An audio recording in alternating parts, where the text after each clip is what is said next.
Hello welcome to Rupala creations. இன்றைக்கி நம்ம பார்க்க போகிறது இன்ஃபினிட்டி பிரேஸ்லெட் மேக்கிங் தான். இது எப்படி பண்ணணும் அப்படின்னு நிறைய பேருக்கு இதுலேயும் கன்ஃபியூஷன்ஸ் இருக்குது. அப்படியே வந்து மாட்டணுமா இல்லை எப்படின்றது கொஞ்சம் தெரியல. அது சாம்க்கு பின்னாடியே சில பேர் வந்து எலாஸ்டிக் போடுறாங்க. ஸோ இது எப்படி அப்படிங்கிறது வந்து தெரிஞ்சவங்களுக்கு ஓகே, தெரியாதவங்களுக்காக மட்டும்தான் இந்த வீடியோ. ஸோ இப்போ வந்து நான் ரெண்டு வந்து எலாஸ்டிக் யூஸ் பண்ணுறேன். எல்லாருக்கும் தெரியும், crystal tech 0.82 and stretch and strong. So இந்த பிரேஸ்லெட் பண்ணுறதுக்கு கண்டிப்பாக ஸ்ட்ரெச் அண்ட் ஸ்ட்ராங் மட்டும் தான் யூஸ் பண்ணணும்.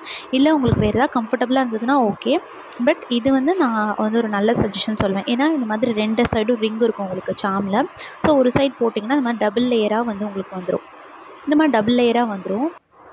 வந்ததுக்கப்புறமா வந்துட்டு இந்த மாதிரி தான் இருக்கும். ஆக்சுவலாக ரெண்டுமே தனித்தனியாக செப்பரேட்டாக தான் இருக்கும். இதை நீங்கள் நாட்லாம் போடக்கூடாது. அப்படியே வந்துட்டு இந்த மாதிரி இருக்கும் உங்களுக்கு. அப்படியே தான் நீங்கள் வந்து பீடை வந்து அதர் சைடில் வந்துட்டு கோக்க ஆரம்பிக்கணும். ஸோ இந்த மாதிரி வந்து இன்சர்ட் பண்ணிக்க வேண்டியதான் நம்ம. இப்படி இருக்கா. ஸோ இதில் எடுத்து அப்படி ஒன்று ஒன்றா போடலாம். கஷ்டமாலாம் இருக்காது, ஈஸியாக தான் இருக்கும். இதில் வந்து நீங்கள் நீடெல்லாம் போட முடியாது. ஏன்னா ரெண்டு சைடும் செப்பரேட்டாக இருக்கிறனால, ரெண்டு லைனும் வந்து செப்பரேட்டாக இருக்கிறனால போட முடியாது. ஸோ நீங்கள் அப்படியே டேரெக்டாக இது பண்ணலாம். ஆனால் ரொம்ப ஈஸியாக தான் இருக்கும். உங்களுக்கு வந்து கிறிஸ்டல் டெக்கில் சிங்கிள் லைனாக இருக்குது அப்படிங்கிறனால நீங்கள் ஈஸியாக போட முடியும் அப்படின்னு நினைக்கலாம். ஆனால் அது ரெண்டு சைடும் நமக்கு வந்து சாமில் வந்து டைப் பண்ணுற மாதிரி வரும். அது கொஞ்சம் ஆடாக இருக்கும். ஸோ அதனால் இந்த மாதிரி போடுறது தான் நல்லது. ஸோ ஃபுல்லாக இந்த மாதிரி முடிச்சதுக்கப்புறமா நெக்ஸ்ட்டில் வந்து சாமோட அதர் எண்ட் இருக்கும் பார்த்திங்களா, அதில் ஒரு ரிங் இருக்கும்.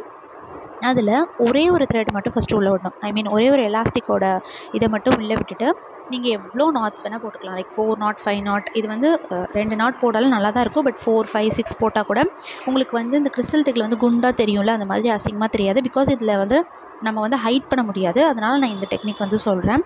ஸோ அதனால தான் இந்த எலாஸ்டிக்கே நான் யூஸ் பண்ண சொல்கிறேன். இந்த மாதிரி நீங்கள் இப்போ டைப் பண்ணிக்கலாம். 3 4 எவ்வளோ வேணால் நீங்கள் வந்து டைப் பண்ணிக்கலாம், உங்களோட இஷ்டம் தான். ஸோ இது வந்து ஆடாக தெரியாது அப்படிங்கிற ஒரே காரணத்துக்கு மட்டும்தான் நம்ம இந்த இதை யூஸ் பண்ண சொல்கிறோம். இதுலேயே நீங்கள் கிறிஸ்டல் டெக் வந்து 0.5 கூட இருக்குது, அதில் பண்ணலாம். அதில் பண்ணாலுமே உங்களுக்கு இந்த அளவுக்கு தின்னா அந்த இது இருக்காது. ஸோ உங்களுக்கு வந்து கண்டிப்பாக அது ஆடாக தெரியும். ஏன்னா இதில் வந்து மெயினே இந்த சாமோட இது தான். ஸோ அப்படிங்கிறம்போது நாட் தெரியாமல் கொஞ்சம் ஹைட்டாக இருந்தால் தான் நமக்கு வந்து அதோட பார்வையாக இருக்கும். மற்றதெல்லாம் நம்ம ஹேங்கிங் மாதிரி போடுவோம், அதனால் பிரச்சனை இல்லை. அது எங்கே இருந்தாலும், இல்லை நம்ம எங்கே வந்து நாட் இருக்கோ அந்த இடத்துல ஹேங்கிங் போட்டால் கூட உங்களுக்கு தெரியாது. பட் இதில் வந்து இந்த மாதிரி பண்ணுறது தான் நல்லது. இது என்னோடய ஐடியா தான். ஸோ நான் உங்களுக்கு சொல்லியிருக்கேன். பாருங்கள், இந்த மாதிரி இருக்கும். ஸோ இந்த வீடியோ பிடிச்சிருந்துச்சுன்னா கண்டிப்பாக லைக் அண்ட் ஷேர் பண்ணிக்கோங்க. நம்ம சேனலை சப்ஸ்கிரைப் பண்ணிக்கோங்க. தேங்க்யூ.